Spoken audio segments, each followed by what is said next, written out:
Hey guys, welcome to the grind. My name is Ark and I've got a great video for you today. This is going to be an amazing 3.15 league start. Let me show you what I got. So we are doing a Freezing Pulse Ice Spear Assassin, and I have pretty close to the worst starter gear you could have except for the weapons. So the two Tullborn Wands is what you're going to go for your weapons. I literally have Crap Helm, Tabula Rasa, which is always that old faithful for the any build in the league start, and then I just got Loctonials. I got a pretty good resist belt just to cover my resist, Crap Boots, Crap Rings, and the only other good item is the Badge of the Brotherhood. Now, I am going to show the build today with the Badge of the Brotherhood, but you could easily take this off, and it would still be just close to as good as it is now. But let's jump into a red map. I have a tier 12 sitting here, I think, right now, or a tier 11. And let's show you how the build is. One thing I do want to show you, actually, before I jump into this map, is we are running evasion, and as you can see, at dodge, I am at 657 evasion. Now, you won't be at this when you are playing through League Start, because you will have more evasion gear. But I just want to show you guys something that not a lot of people know, and that is how important flasks are. If I just hit those 3 flasks in the middle, I have 10,000 evasion now, and anything in that smoke cloud is blind. They have 50% less chance on top of that as well. So keep that in mind as when you are playing. You might see some builds sometime, they look great, you try your version, and they suck. And that's because you need to make sure you get the right flasks for the job. Let's jump in now. I'm going to reset my flasks real quick. Let's jump into the map.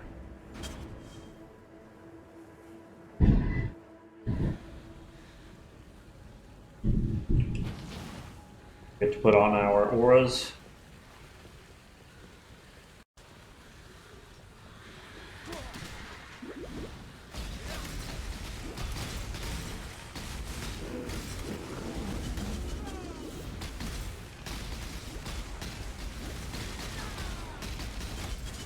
Dead. Good doggy.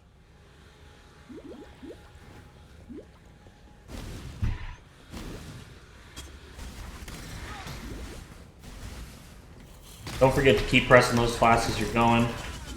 Make sure you're playing piano. And keep moving. After we do this quick map showcase, we're going to go right into the POB, show you guys just how good a league start this build will be.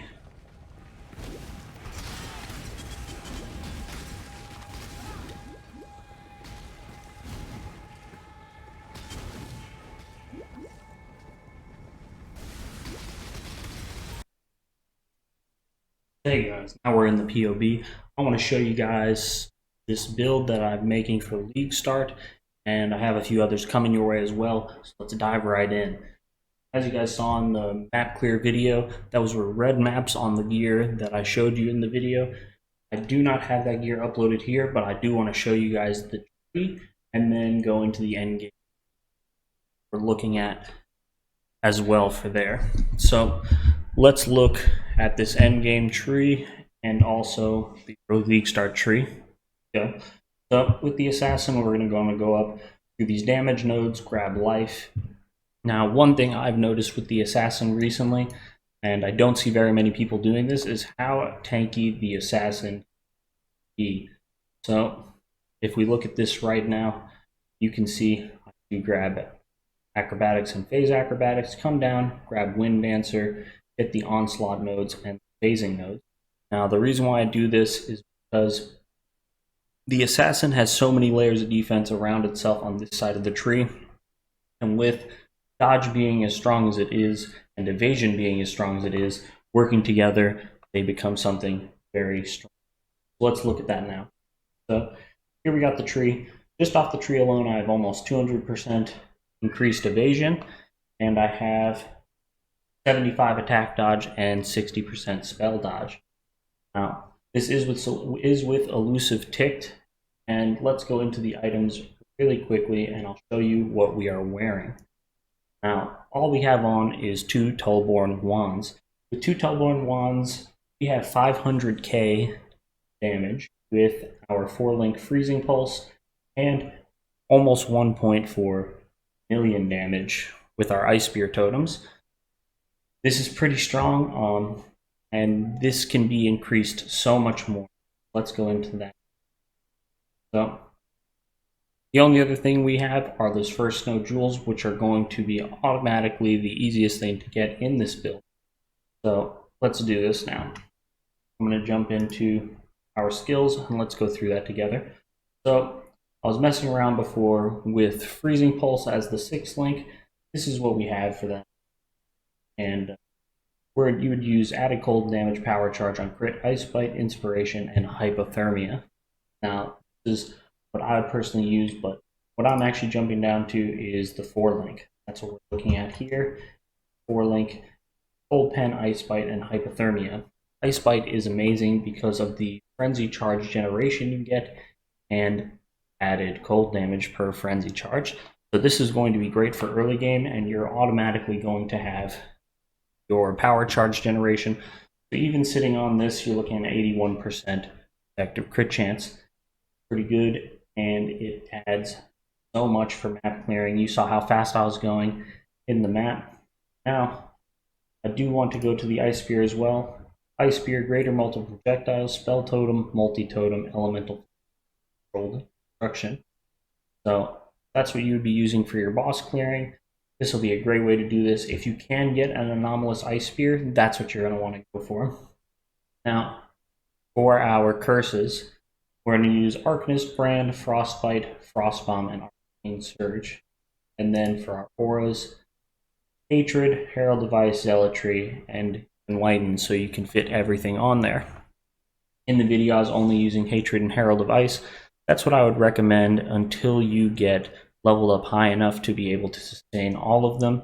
And even then, you're going to need to get probably some plus mana on some gear. As you guys can see, we are not really stat starved in this build. You only need a little bit of strength, which will be very easy to get. And we do boast 151% life, which is pretty good as well. Let's jump into the items now. I showed you guys what we were wearing before, but let's go to closer to our end game version of the build. As you can see, the 4-link Freezing Pulse jumps up to 2.6 million damage. Ice Spears go up to 6.5 million damage. This build scales really, and it will just keep getting better and better the more gear you put onto that. As you can see, I got 12,000 evasion, and now our attack dodge and spell dodge are maxed all the way out. So you have a 75% attack dodge and a 75% spell dodge, and this is without a Jade Flask or anything.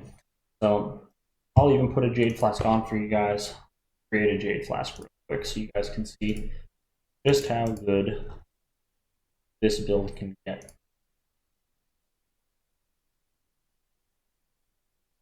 I'm not even going to make it magic or anything.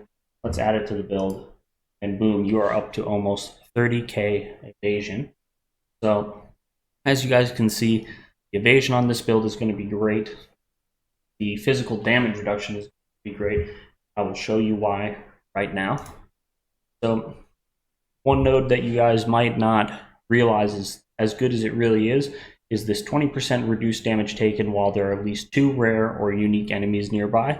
That means if you're ever running a map with twinned bosses, you will always have that 20% reduced damage.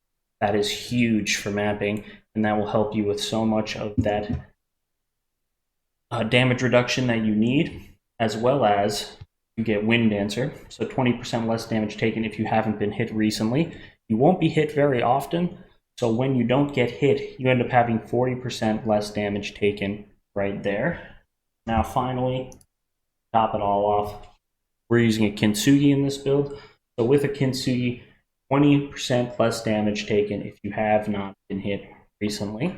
So as you can see, when you do get hit, for those first hits, you will be reducing that damage drastically. It'll be very hard for you to actually get killed in this build, which will overall mean that you will be able to level up faster, get further in maps quicker, and your damage is going to be good. Then, on the other side, when you do get hit, you have 50% increased evasion if you've been hit recently from Kenzugi. From Wind Dancer, you get 20% more evasion if you've been hit recently. So that's where you get those huge evasion numbers with the flasks, and that's not including the other flask that you will have, which will give you 100% increased evasion as well.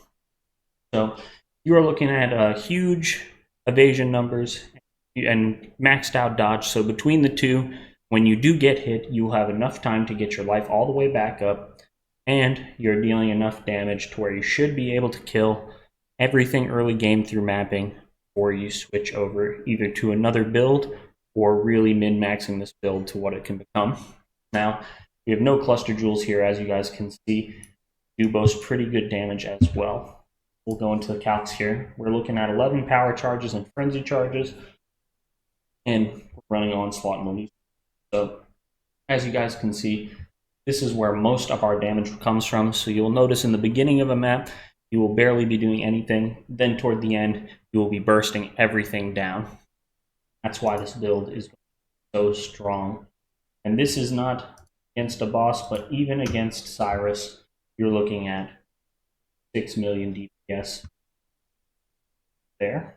So between your totems and yourself, you will be able to easily do all content in the game. Now, guys, I hope you enjoyed the video today. Let me know what you guys think. Drop a like, drop a comment down below, and if you love this footage, please subscribe to the channel. I have another great video coming out soon. I think we might have found something very interesting. So have a great day. Grind on.